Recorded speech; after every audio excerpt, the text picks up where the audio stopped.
Well, happy Sunday, Coastway Church. It is great to see each and every one of you today. We're going to get off to a pretty fast start today. Open your Bibles to Matthew chapter 16.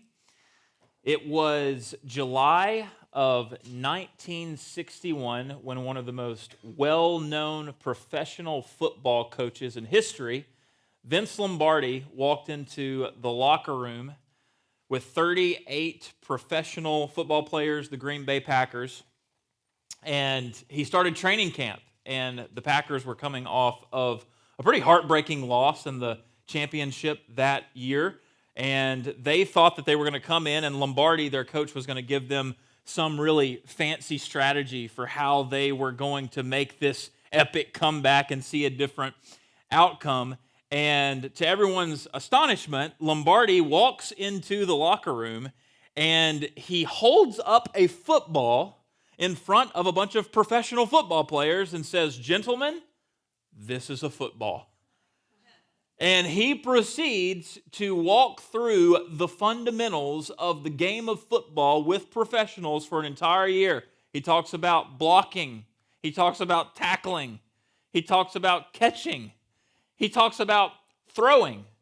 And they never move beyond the basics. And sure enough, as the season unfolds, the Packers go on to hoist the trophy and win the championship.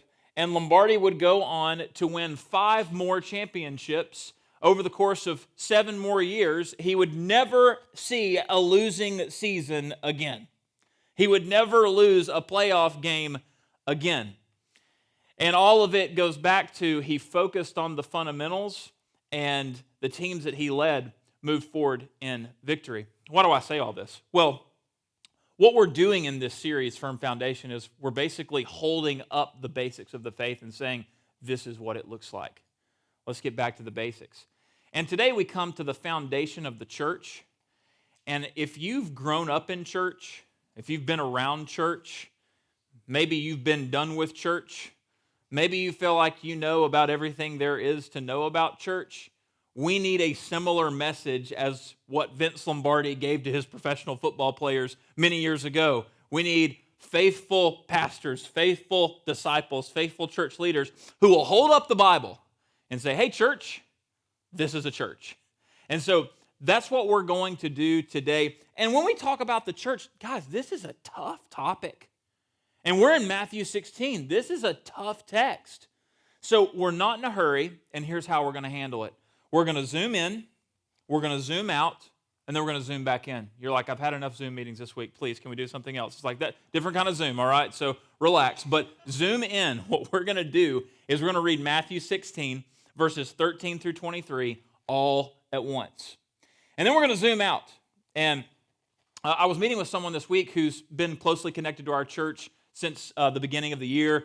And he and I, we were talking a little bit about like what's going through the mind when a sermon's being prepared. And I'll tell you guys like what's on my mind. I'm trying to anticipate objections, questions, misconceptions that I have, that you have, that culture has. And so what we're going to do is we're going to zoom out after we zoom in, and we're going to anticipate, and we're going to interact with some of those objections, misconceptions, and questions that people have about the church.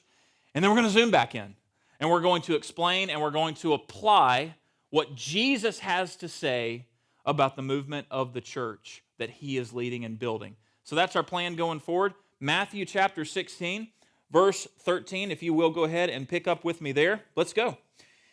Now, when Jesus came into the district of Caesarea Philippi, he asked his disciples, "Who do people say that the Son of Man is?" So Son of Man is a reference to Daniel chapter 7, verses 13 through 14. It doesn't mean the son of a human man. It means the son of the living God that is associated with the Ancient of Days and everlasting kingdom. And so Daniel chapter 7, 13 through 14, Jesus is connecting his identity to God. And so all these Jewish boys would have known that, and that's some helpful context for us. Verse 14, and they said, some say John the Baptist, others say Elijah, and others Jeremiah or one of the prophets. He said to them, and this is the real question, but who do you say that I am? Simon Peter replied, you are the Christ, the Son of the living God. And Jesus answered him, blessed are you, Simon Bar-Jonah. So Bar-Jonah, that was the family name for Peter. So it's Simon, son of Jonah, is what he's saying right there. For flesh and blood, in other words, your father, your earthly father, didn't reveal this to you, has not revealed this to you, but my Father who is in heaven. And I tell you, you are Peter, and on this rock I will build my church. That's the focal statement. That's the focal point of what we're talking about today. Jesus promised to build his church, and the gates of hell shall not prevail against it. I will give you the keys of the kingdom of heaven, and whatever you bind on earth shall be bound in heaven, and whatever you loose on earth shall be loosed in heaven. Then he strictly charged the disciples to tell no one that he was the Christ. And from that time, Jesus began to show his disciples that he must go to Jerusalem and suffer many things from the elders and chief priests and scribes, and be killed, and on the third day be raised.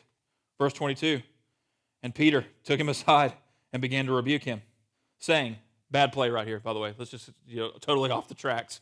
But Peter's going for it. Far be it from you, Lord. This shall never happen to you. But he turned and said to Peter, get behind me, Satan. You are a hindrance to me, for you are not setting your mind on the things of God, but on the things of man. Okay, so let me give you the sermon in a sentence. This is where we're going today. If you're taking notes, maybe write this down. The church is more than a monument where we go and sit once or twice a month. It's an unstoppable movement that Jesus is leading and building. So the church is not a monument. It's a movement that Jesus is leading and building. And all of this comes out of what Jesus is teaching and his interaction with the disciples in Matthew 16. And so I don't know what comes to your mind when you hear the word church. Maybe it's some outdated building with a big steeple and stained glass windows. Or maybe it's a Baptist fellowship hall where Granny brings her famous deviled eggs and you stick around after church for Chuck Wagon Sunday. Here, let me just say this, Baptist fellowship hall. When you walk into a Baptist fellowship hall, mid-potluck, you get hit with a scent that you will never forget. And some of you know exactly what I'm talking about. There's a reason why Bath & Body Works never picked up on the scent Baptist Fellowship Hall. Somebody will walk into Bath & Body Works. I'll have Baptist Fellowship Hall scent. Said no one ever. No. It's very, very peculiar scent. You can't ever forget about it. Or maybe when you hear church, you just think about a pastor who's given some like really boring talk about all, and just going on and on about all these things that you need to start doing and all these things that you need to stop doing. And around here, we call those doo-doo sermons. We try not to preach doo-doo sermons. Instead, what we do is we like to preach done sermons. This is what Jesus has done, and in response, here's what we go out and do. And I don't know what this is for you when it comes to church, but I would say one of the common experiences on why church attendance is declining at staggering rates in our moment is because most Americans, if we're honest, would just say, hey, they're done with church at most, or they're bored with church at least as we know it. I mean, there's got to be more than showing up to a building and tipping Jesus and hearing a sermon, then walking away and be like, dude, I'm glad that's over. I made it out of another one. But I would say one of the big questions with how we relate to the church is a question that we need to ask with any area of life that's worth giving a part of ourselves to, or giving all of ourselves to. You get out what you put in, right? We understand that with relationships. We understand that with parenting. We understand that with our education. We understand that with any pursuit that's worth going after. It's like you're going to get out what you put in. And I think where we've missed it is there has been this barrier between the people and the professionals, where it's like, let's gather around somebody who's like super talented and has all these gifts, and let's just like be like an audience that's entertained instead of an army that's equipped, where this is something that we're doing together, not just one person who went to seminary or has read the Bible more than me, or has this knowledge. No, that's not what this is about. I think where the rubber meets the road with the church is, where do I make a difference in all this? How does this not just add value to me, but how do I add value to the church as well? What is my part in this? And so here's the question that is worth asking. Are you merely sitting in church, or are you joining with Jesus to build the church? And I think that tells a lot about whether or not we're going to be bored or whether or not we're going to be engaged. Are we invested and involved with how Jesus talked about the church as a movement, not as a monument? You know, and we understand, by the way, when you're new to a church, you're asking the question, is this even worth building? Like, is this adding value to lives? Is it going to add value to my life or the lives of my kids or my friends or my peers or my parents? And sadly, not every church is. And we're going to talk a little bit more about that in a few moments. But at the end of the day, yes, we are called. We are called to sit down and to receive. We're also called to be sent out, to reflect. So it's both and. It's sit and be sent. It's benefit and build. And what makes all the difference in how we think about the church is our personal view of Jesus. That's why Jesus asked his disciples the question, who do you say that I am? And when you have a wrong view of Jesus, here's where all of this is coming together. You're going to have a wrong view of his church. And if you think about it, Jesus has a very lofty view of his church. I mean, think about it. He calls the church his bride for whom he died. So, you know, when you're married couples, you are one flesh. You have become one. And, you know, he is a part of you. She is a part of you. And for someone to go after your spouse, that's like fighting words. That's one of those things where you just don't go there. And that's the way that Jesus thinks about his church. But he doesn't just call the church his bride. He calls the church his body, through whom he works salvation and moves hope, help, and healing forward to the ends of the earth. And so, I mean, how would you feel if somebody said that your body was ugly? I mean, that is highly offensive. Jesus associates his identity with the church as his body, and it's no different. He's got a high view of the church. And I think that for us to get there, we got to ask this question, how do we get that high view? Or how do we hold that high view? We got to ask this question, how did we go from being the church to merely going to church? How did this happen? You know, I hear all the time, it's like, oh, let's get back to the book of Acts. And a lot that we see in the book of Acts is prescriptive. We do need to get back to it. Some of it is descriptive. It was something that was unique that was happening in that moment, and it's important to differentiate the two. But I think the idea is, how do we get back to the church as a movement? That's the question that's being asked. And let's interact with this a little bit. The word church in our English Bibles is the Greek word ekklesia. And you're like, great. I've been wondering how to pronounce that when I see that big church on 501. Right, there it is, ekklesia. And again, what we're doing right here is we're holding up the Bible. And we're saying, hey, church, this is a church.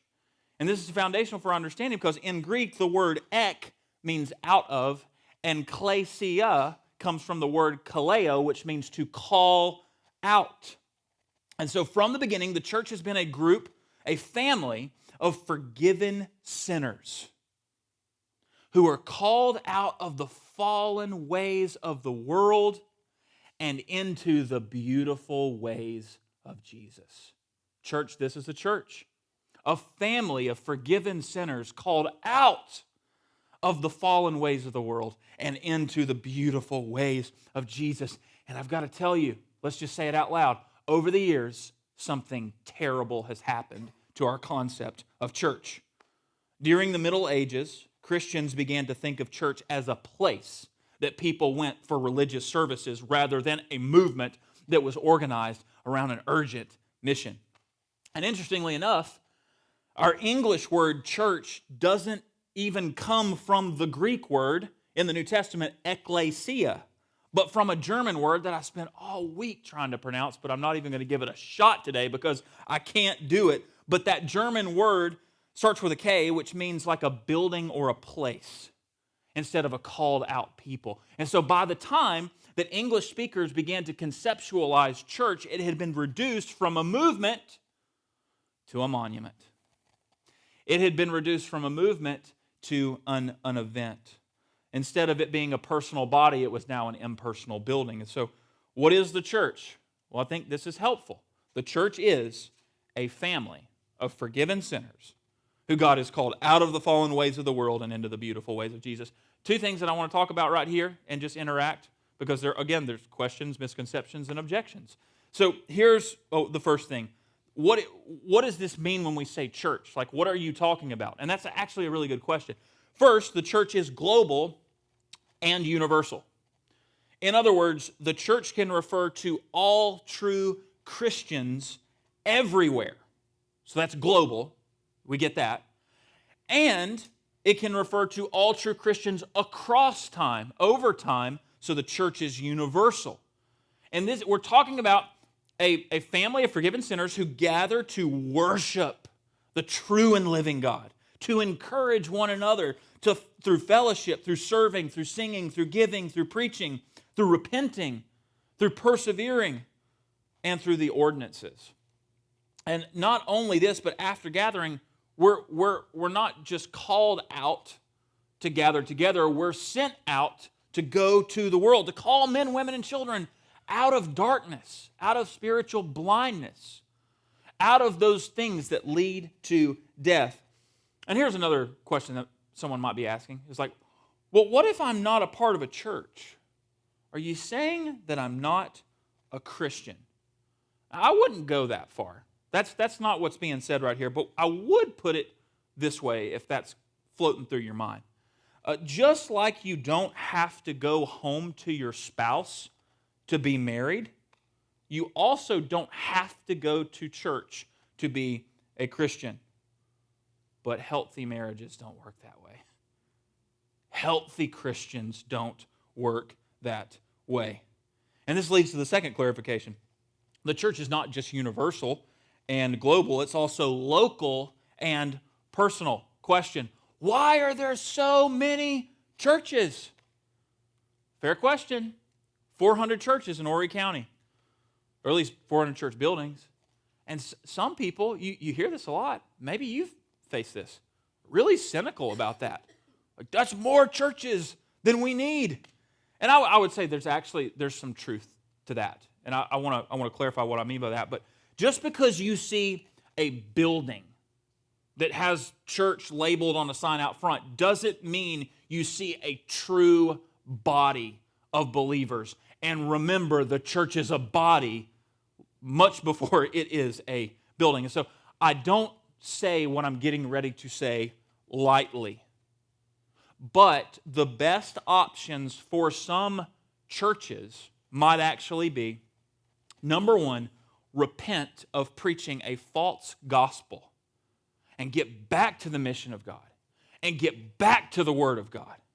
Number two, close the doors and donate the building to another just and faithful mission. Number three, merge with a church like ours that needs a building so we can make more disciples and better disciples together for generations. And these options, let me clarify who these options apply to. Not every church. These options apply to any church or religious assembly where the true and living God is no longer wanted, welcomed, or worshiped. This applies to any group of people who care more about potlucks than people, who care more about tradition than conviction, and all the while are misleading souls with eternity at stake. But I would suggest that the most charitable answer for all the churches we see is because someone, somewhere, at some point, believed in faith that every person on the coast of South Carolina needs a church that is local to where they live and personal for everyday life. A place, a body of believers where they can know Jesus truly, proclaim Him confidently, and sacrifice for Him gladly. And do realize this is important to just have some contextual awareness for where we live and what's going on in our moment, in our community. We live in a context where subdivisions are being built faster than local churches. If every one of those 400 churches were getting the job done, here's what that would mean.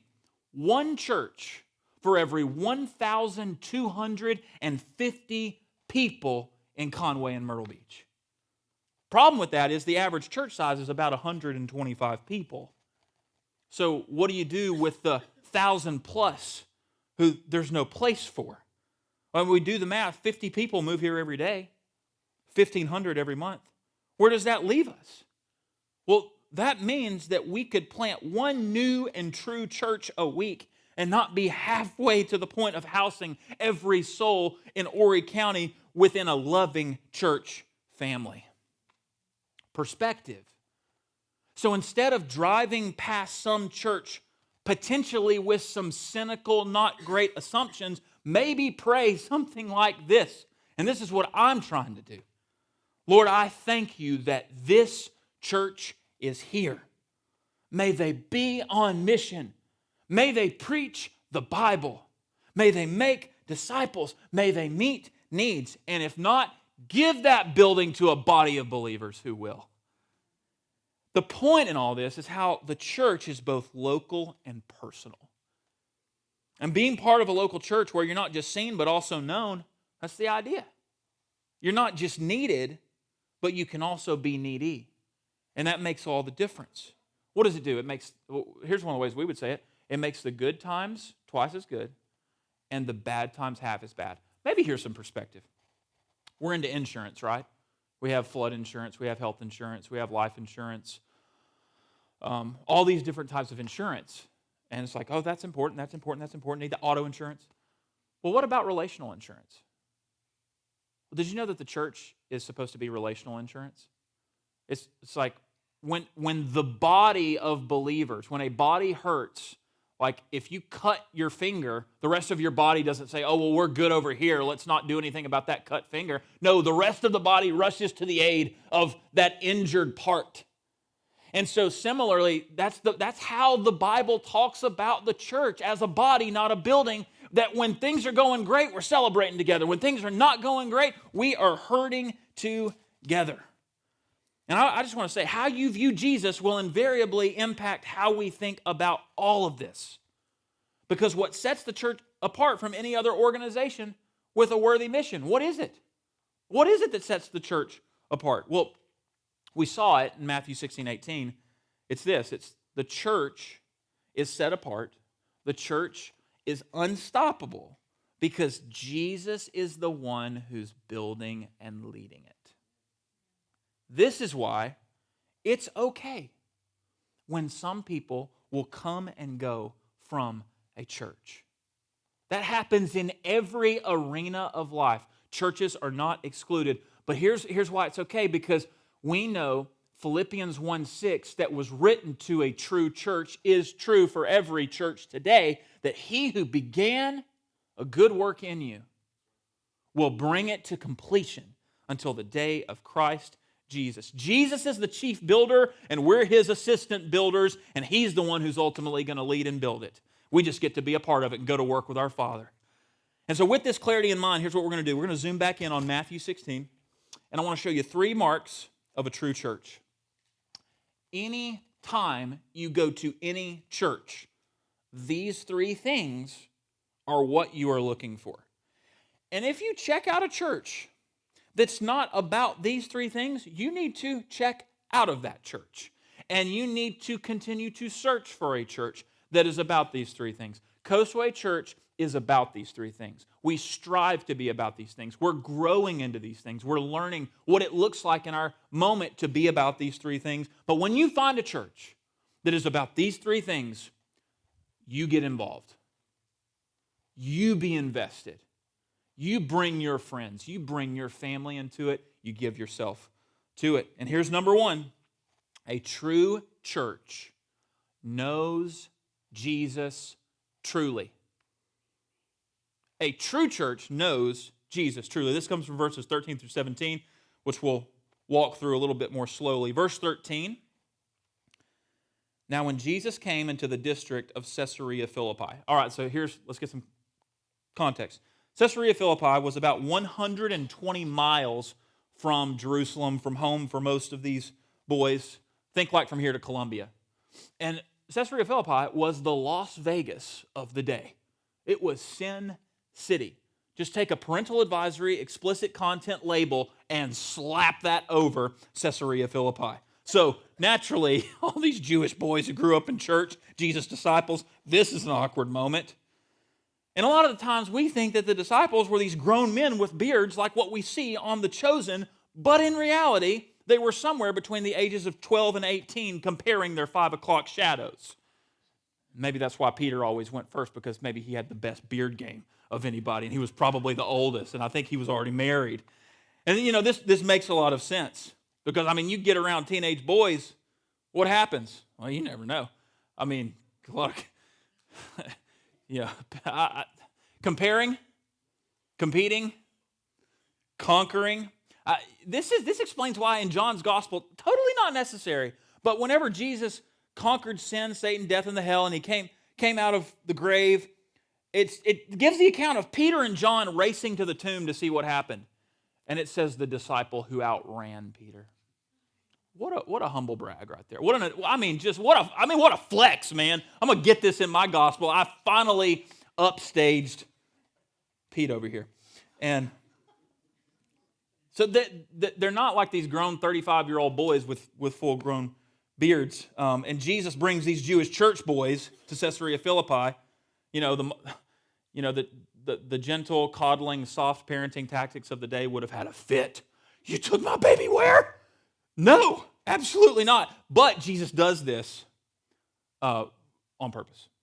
Because remember, Jesus is a genius who does everything with purpose. And he brought these boys here to show them something that they would never forget about the truth of his identity, about the church that he would build. And we're going to get to that in just a moment, but we're going to keep going in verse 13. They're in Sin City, and he asked his disciples, who do people say that the Son of Man is? So he's talking about himself.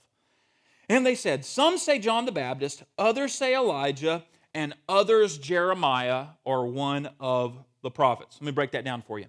Everyone has an opinion about Jesus. If you go on Google, search Jesus, 2.5 billion results. Makes me think of that scene off of Talladega Nights when Ricky Bobby and Cal are over here, and they're at the dinner table. They've got like KFC, McDonald's, Taco Bell. It's a good day. And he's like praying, and he prays to baby Jesus. It's like, dear baby Jesus, 8-pound, 6-ounce baby Jesus with your golden fleece diapers. And he starts praying, and his wife cuts him off. It's like, hey, Jesus grew up. It's kind of weird to pray to like baby Jesus. And then Cal chimes in, and he's like, well, I like to think of my Jesus with a tuxedo T-shirt, because it's like he's formal, but he's ready to party. And I like to party. And what's going on right there is he's saying, I want Jesus to be more like me than I want to be like him. And when we have all these opinions about Jesus, we're trying to make a Jesus in our image more than we're trying to become like his image. And there's a few examples of this that we see that I want to interact with. There's moral example Jesus. There's wise teacher Jesus. Then there's liar or legend Jesus. Moral example Jesus. Maybe, probably, you saw the Super Bowl commercial, He Gets Us, where you see two individuals who have like starkly different political, spiritual beliefs, like you just wouldn't associate the two together, and one is washing the feet of the other. And I get it. That was intended to start a conversation that actually carries on in a setting like this, that maybe carries on through faithful dialogue among disciples. Like, what does that really mean? What's going on right there? And so the whole idea was like pre-evangelism. Let's start the conversation. He gets us. Oh, I didn't know that Jesus got me. But the commercial ends with, Jesus didn't teach hate. Jesus washed feet. And at first, when I first saw it, I was with some friends, and I saw the commercial. I was like, oh, that's cool. That's cool. And then I started thinking about it. I was like, oh, that's confusing, man. That's really confusing, because what you're saying is Jesus didn't teach hate. What you're doing is you're actually dignifying a pseudo-biblical narrative in our culture that says that if you don't affirm somebody's lifestyle, you hate them. Jesus didn't teach that. So Jesus can serve you, but not save you. Jesus washed the feet of Judas. We know how that turned out. So just because Jesus serves you doesn't mean that Jesus saves you. You still have to repent of sin. And I think John 8:11 is like the explanation to all this. This is the full gospel. That was part gospel. Is Jesus like washes the feet of a woman, hypothetically, who was caught in the act of adultery and being shamed by the Pharisees, and they like bring her out and they're getting ready to like stone her to death and condemn her. And Jesus intercepts the accusers and he says, hey, which of you is without sin? All right, crickets, right? Gotcha. And so they lay down their stones and they walk away. And then he looks at the woman, and this is Super Bowl ad Jesus, by the way. Where are your accusers? Nowhere, Lord. Neither do I accuse you. But he kept talking. This is biblical Jesus. Neither do I accuse you. I just washed your feet. Now go and sin no more. And he calls her to repentance. The true Jesus. We got to think about these things. Then there's also wise teacher Jesus. This is the Jesus that Elon Musk believes in. You know, space travel, Tesla, artificial intelligence. What a time to be alive. And he basically says, yeah, I believe that Jesus has some really good things to say. I do. And I think that, you know, he has some really good ideas and we need to follow those ideas until he or anybody else who thinks this about Jesus has a better idea. And that happens all the time. Then there's liar or legend Jesus. And we had just a really friendly individual who commented on a Facebook post that we put out this week with people being baptized, a beautiful day last Sunday. And I mean, just totally like taking aim. Just saying, you're a bunch of crazy idiots. Literally, that's what it said in the comment. And I was just like, fruit of the Spirit, self-control. I'm not going to say anything right here. Instead of making a point, we're just going to make a difference. I feel like if Jesus posted something on social media, comments like that would have been all over the place. But like part of that is like, okay, you think that he was a legend. You think that he was a liar. And this is kind of silly, and I know it's not Christmas, but I started thinking about that scene off the movie Elf, whenever Elf is going to find his father in New York City, and he's like frolicking in the snow, and he comes upon this like really disgruntled raccoon that starts like hissing at him, and he's like, does somebody need a hug? And so that was kind of my thought out there. It's just like somebody needs a hug out there. So we want to be a true church. That's the point in all this. Who knows Jesus truly. And how can we know if we know the true Jesus? Well, that's why Jesus asks this deeper question. Verse 15, he said to them, who do you say that I am? So it's personal. So I love this. One of our commission members said that when they invite people to church, they keep hearing people say this, oh, I'm good, I'm Catholic. It's like, okay, so you're saying there's a chance. And I love what they said. They're like, where do you go with that? And they say, well, we're going to start asking a different question. You're Catholic? What do you say about Jesus? And I'm like, bingo, I'm using that. That is awesome. Ask that question and start talking about where does somebody stand with Jesus. And this is actually right here. Who do you say that I am? This is one of the reasons why we don't practice baby baptisms. Because baby baptism is not a picture of what the baby says about Jesus, but what the parents say about Jesus. And it can actually lead to confusion later on. I was baptized as a baby, so I'm good. No. As we just saw in verse 15, Jesus quickly moves past what our peers or parents say about him, and he wants to know, who do you say that I am? Where do you stand? And today, Jesus is asking some of you the same question, who do you say that Jesus is? And how you answer that question actually determines whether or not you are a Christian. Saying I'm Baptist, or saying I'm Catholic, or saying I'm Lutheran, or saying I'm a good person, not it. Listen to how Peter replies, verse 16. Simon Peter replied, you are the Christ, the Son of the living God. It's like touchdown Peter. Uneducated, impetuous Peter for the win. He gives the most refined response to the most profound question. You are the Christ. And Christ means anointed king. So any complete response to the question, who is Jesus, must include that Jesus is king. Otherwise, it's not complete. You see, he can't just be your rescuer. That's Super Bowl ad Jesus. He must also be your king. Now go and leave your life of sin. Abraham Kuyper, the missionary, he said, there is not 1 square inch on planet Earth where Christ cannot point and rightly declare mine. And that counts for our money, our priorities, our sexuality, our thoughts, our words, our emotions, our motives, all of it. It's been famously said, he's either Lord of all or he is not Lord at all. And here's what's so amazing about grace. He doesn't wait until we get every part of our lives under his reign before he brings us close. Instead, what does he do? He justifies us. He rescues us. He empowers us. Even before we've bowed to him in every single place of our lives. But what he does, Romans 5:8, God demonstrates his love for us in this. While we were still sinners, he died for us. So that we could bow to him, not from a place of guilt, but from a place of grace. And after being filled with grace over time, our life comes underneath his righteous rule. This is what theologians call sanctification. It's progressive freedom over the power of sin. And it takes a lifetime. Everybody checks the sanctification boxes in a different order, but it happens. And here's the deal. Most people are fine with Jesus dying on the cross so they can be accepted, but that's only half the gospel. The real question is this: are you actively and humbly bowing your life in submission to Christ, not just as rescuer, but as king, to his ways over yours, to his words over yours? Those are the questions that true churches put in front of souls. And this is what it means to be a true Christian and part of a true church. And guys, I know we talk about baptism a lot. Why is that so important? Here's why.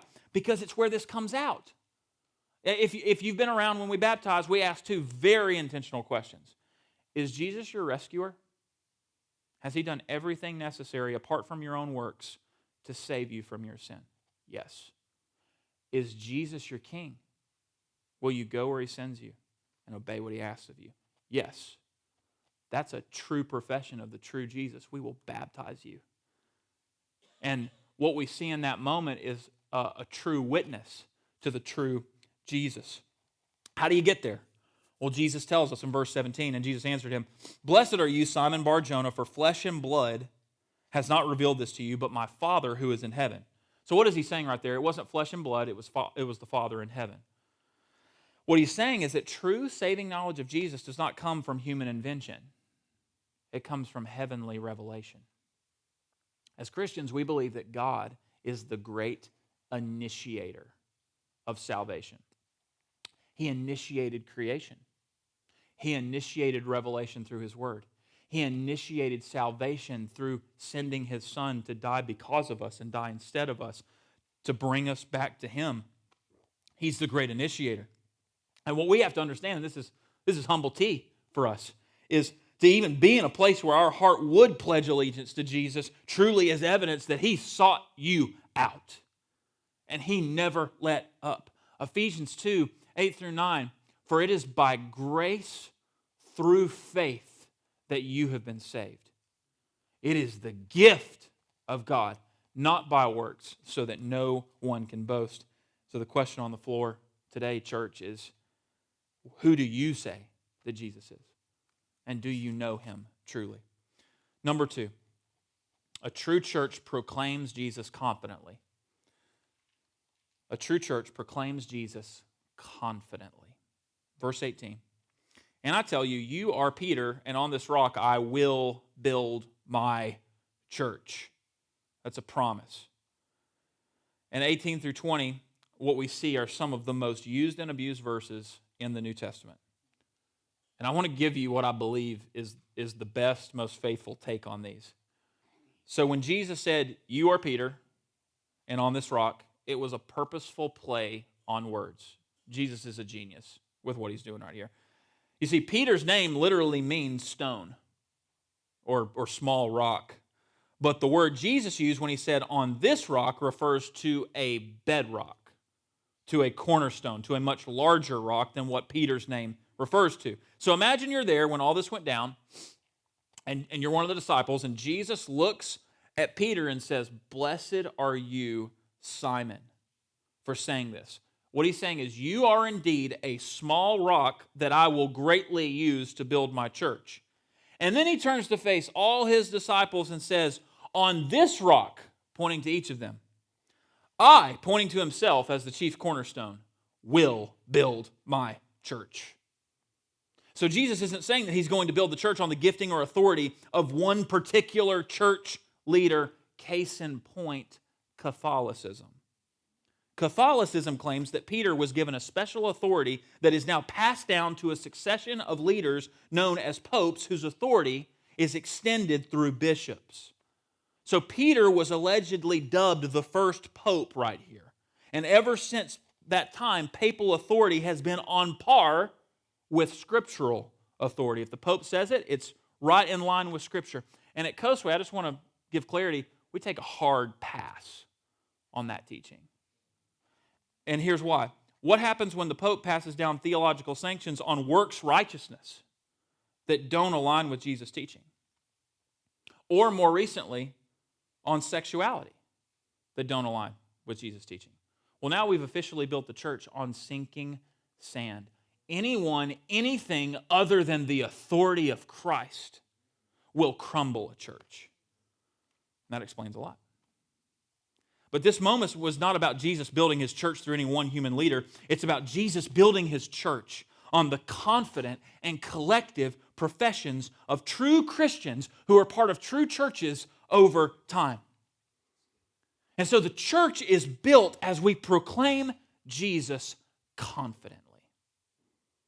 And here's where that comes from. Verse 18, "And the gates of hell shall not prevail against it." Once more, Jesus brought his disciples to Caesarea Philippi on purpose, and many scholars believe that it was because, and there's a picture that I want to show you of what many believe that they were looking at. There's a cave in Caesarea Philippi where many scholars believe this is where they were when this went down, that served as a temple for pagan worship in the Greco-Roman world. And so people went to the temple that was attached to this cave to commit unimaginable evil as acts of worship to imaginary gods. And here's why. This is interesting. The reason they did so here is because they believed that the mouth of this cave was the gateway to hell, and the place where their phony demon gods lived and could be summoned. And so get this, Jesus brings his church, his disciples, to the darkest place on earth, where people are knocking on the doors of hell, and he points to its gates and proclaims, "Will not overcome, will not prevail, will not withstand the message and mission and movement of my church." So think about it. When was the last time someone used a gate as a weapon? It's like, man, that gate really showed him. You don't really hear that, do you? And that's because a gate is primarily used to keep someone from escaping or entering. So when you think gate, you think defense, not offense. So the forces of hell are on defense as long as the church is playing offense. And you see Jesus encountering demons. It happens every time. They shudder. They quake. Greater is he who is in you than he who is in the world. The same power that conquered the grave lives in you and lives in me. And we have a case for confident proclamation. And what we see right here is the church is playing offense as long as we're proclaiming Jesus with confidence. Verses 19 through 20, "I will give you the keys of the kingdom of heaven, and whatever you bind on earth shall be bound in heaven, and whatever you loose on earth shall be loosed in heaven." Then he strictly charged the disciples to tell no one that he was the Christ. Very confusing, very controversial verses right here, and we're not going to skip them. We're going to talk about them. So, keys of the kingdom, binding and loosing, what's this about? I love how Bible teacher David Platt gives clarity to all this. And this is his summary. I just want to share it with you.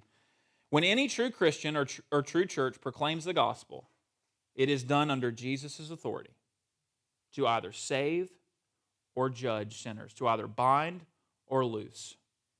And so Jesus' authority to save means we can say to any person in the world, if you turn from your sin and trust in Jesus as rescuer and king, you will be free from sin forever. That's a guarantee based on the authority of Christ and His Word, which is given to true churches. And at the same time, we can also say to any person in the world, but if not, you are bound to your sin and its payment for all eternity in hell. And so authority has been entrusted to true churches who confidently proclaim the real and risen Jesus. And I get it. This right here is holy ground. Because we're telling people whether or not they are going to heaven or hell. Whether or not they are in the kingdom based on the binding authority of God and His Word. And so we don't trumpet this with arrogance, but we proclaim this with confidence, a power that is not our own. And what part of Jesus' message and mission is intended to get us to think is, where am I ashamed of Christ? What part of the Christian faith makes you feel weak when it comes up with your coworkers, with your classmates, with your unbelieving family? And my prayer, I know that we all experience this, my prayer this morning for you, for me, for all of us, is Romans 1:16, for I am not ashamed of the gospel. For it is the power of God for salvation. There is power when we proclaim Jesus with confidence. Number 3, a true church sacrifices for Jesus willingly. Verses 21 through 23. From that time, Jesus began to show His disciples that He must go to Jerusalem and suffer many things from the elders and chief priests and scribes and be killed, and on the third day be raised. And Peter took Him aside and began to rebuke Him, saying, Far be it from you, Lord. This shall never happen to you. Sounds a lot like the American church. But He turned and said to Peter, Get behind me, Satan. You are a hindrance to me, for you are not setting your mind on the things of God, but on the things of man. What's Jesus doing, and what is He saying in these verses? Well, He's holding up the football to His disciples, and He's teaching them the fundamentals of the church, the mission, and salvation. How does it work? And here, one sentence. Where there is no sacrifice, there is no salvation. Where there is no sacrifice, there is no salvation. And what have so many American pastors and church people done over the years? We have joined with the spirit of Satan that influenced Peter in saying, Far be it from God to require sacrifice from His people. And we've apologized for hard things. We've airbagged all the difficult doctrines of teaching so it's cozy and convenient. But notice something right here. The spirit of Satan influenced Peter right after a true profession of faith. Right after you say something true and right about Jesus, the spirit of Satan is going to try to infiltrate that with deception. And that's what he does right here. And he gets him to believe a lie about how salvation and the church are going to go forward. And so Jesus sounds off on Peter because he knows, if you stop my sacrifice, there will be no salvation. And you're like, what's the connection to Satan? It's like a little overboard right here, Jesus. No, not at all. Simple. The work of Satan is to stop salvation. And that shows up in so many ways today. It's showing up in your life. The work of Satan is to stop salvation. If you've been saved, he's trying to stop you from leading others to be saved. He's trying to stop you from your kids growing up to believe the faith once and for all passed on to the saints. He's trying to prevent your witness from those around you. And so it'll show up like, sacrifice and hold a minority stance on moral issues despite the sensibilities of majority culture? Far be it from you. Sacrifice by waking up on Sunday and going to be present with the church where you're going to have the gospel and you're going to have encouragement and you're going to have love and good works put into you. Far be it from you. Sacrifice some of your autonomy and activities and be in a community group. Far be it from you. Sacrifice and show up early to build in and build out a church that meets in a school. Far be it from you. Sacrifice your comfort to bring up the true Jesus with your lost neighbor who thinks they're good. Far be it from you.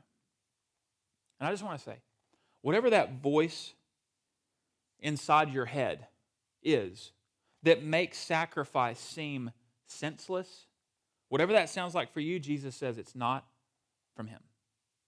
It's from man. and it's a hindrance to salvation. It's a hindrance to your salvation. It's a hindrance to the salvation of others. I think a key verse right here is Romans 12, 1 through 2. I appeal to you, therefore, brothers, by the mercies of God, that he bore the cross before he called you to carry the cross. I appeal to you, therefore, brothers, by the mercies of God, to present yourselves as living sacrifices, holy and acceptable to God, for this is your spiritual worship. And as you do not be conformed to the pattern of this world, but be transformed by the renewal of your mind, that by testing you may discern what is good, acceptable, and perfect. And here's what I love about our church. It's how we willingly sacrifice for salvation. It's just a part of the culture of our church. And we intentionally call others into this. But I do want to say that the call never will click for you as long as the church is a monument or an event center where you go to consume a few times a month. This is only possible as we see all of this right here happening right now as a continuation of what Jesus said in Matthew 16 and empowered in Acts and is still accomplishing today. And so I want to ask this question. Are you merely attending or are you actively building? Everything about how you answer that is going to be influenced by the view of Jesus. Is church an event you attend or a movement you enable? And I would just say, hey, I know this is not going to be for everybody, but if you're here and you're like not already a part of the movement of our church, I want to talk about how that could change for you. First of all, be baptized. And again, this is not for everybody, but this is for some of you. If you have placed your faith fully and finally in Jesus Christ as your rescuer and your king, and you've never identified that faith publicly through the waters of baptism, then, hey, here's what we're doing. We're cheering you on. We're calling you close. Be baptized. You can start the conversation to learn more. Coastwaychurch.com/baptism. You can go outside and you can learn more and have a conversation today. Number 2, build with us. Build with us. So what we're doing as a church is we're joining with what Jesus promised to build. And there's a season when you need to come and you just need to benefit. I get that. Most Christians go through that at different points. But at some point, we got to get busy building. And one of the ways that we get busy building is we just invite you to dinner. It's called The Weekender. It's coming up on May 3rd. You got plenty of time to plan for this. Coastwaychurch.com/weekender. You can register for that. And you can hear more about what it would look like for you to not just look at church as an event, but as a movement. And we would love to have you there. And lastly, be back next week. Be back next Sunday. Some of you, you're still figuring out, hey, is this something that I want to build? Is this for me? Wherever you find yourself in all of this, maybe some of you need to be baptized. Maybe some of you just need to, hey, start building with us. Others, hey, be back next week and continue to come and see what this movement that Jesus promised to build is all about. And, whether or not this is something worth building, that's for you to decide. We believe it is, because we believe that the future is just as bright as God's promises are true, and he promised that he would build a true church committed to what we're talking about today. So let's pray that we would be that church, and I want to pray for each of you.